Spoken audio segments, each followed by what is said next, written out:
ఓడలు బండ్లైతాయి, బండ్లు ఓడలైతాయి. కారు పార్టీకి ఇది ఇప్పుడు కరెక్ట్ గా యాప్ట్ అవుతుందేమో. గతంలో ఆ పార్టీలో ప్లేస్ అన్నా, ఆ కండువన్నా భలే క్రేజ్.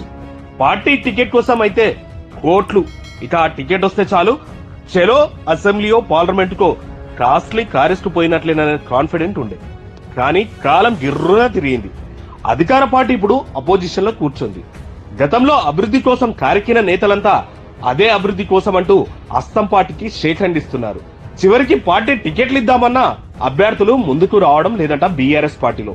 అప్పట్లో టికెట్ కోసం క్యూ కట్టిన నేతలంతా, పోటీలో నిలబడ్డ లీడర్లంతా కావాలంటే నిలబడ్డోళ్లకు కుసింత ఆర్థిక సాయం చేయమంటే చేస్తాం గాని ఆ టికెట్ మాత్రం మాకొద్దని కరాఖండిగా చెబుతున్నారట.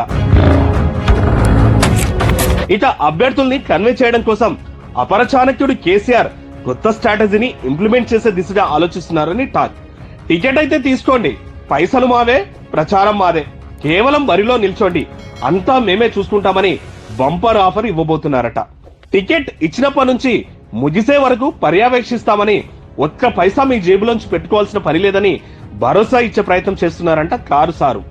మల్కజ్గిరి, సికింద్రాబాద్, మెదక్, చేవెళ్ల పార్లమెంట్ పరిధిలోని మెజార్టీ అసెంబ్లీ స్థానాల్లో బీఆర్ఎస్ పార్టీదే మొన్నటి అసెంబ్లీ ఎన్నికల్లో అప్పర్ హ్యాండ్.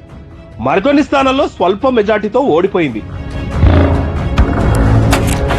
అయినప్పటికీ గులాబీ నేతలు లోక్సభకు పోటీ చేసేందుకు ముందుకు రాకపోవడం ఆశ్చర్యం కలిగిస్తుందట ఆ పార్టీ నేతలకు. కాలం చూస్తుంటే పార్టీలో ఎవరుంటారో ఎవరుండరో తీరా అస్త్ర శస్త్రాలు సిద్ధం చేసుకున్నాక నేతలు హ్యాండ్ ఇచ్చి అస్తం పార్టీకి స్నేహస్తం ఇస్తే అట్టర్ ఫ్లాప్ షో అయ్యే ఛాన్స్ ఉందని ఎవరు ముందుకు రావడం లేదంట. ఖర్చుల విషయంలో ఆఫర్ ఇచ్చిన కొందరు లీడర్లు పోటీకి వెనకడుగు వేయడం అగ్రనేతల్ని సైతం విస్మయానికి గురి చేస్తోందట. ఇక పార్టీలో గ్రూప్ తగాదాలు, జిల్లా నేతల మధ్య కోఆర్డినేషన్ లోపించడం సాకుగా చూపిస్తున్నారంట మరికొంతమంది. ఇంకోవైపు ఓడిపోయే సీట్లకు పోటీ చేసి అనవసరంగా అధికార పార్టీల టార్గెట్ కావడం ఎందుకని వెనకడుగు వేస్తున్నారట. పాపం అప్పుడు ఎట్లుండే బీఆర్ఎస్, ఇప్పుడు ఎట్లయింది బీఆర్ఎస్ అన్న చర్చ జోరుగా నడుస్తుంది పొలిటికల్ సర్కిల్లో.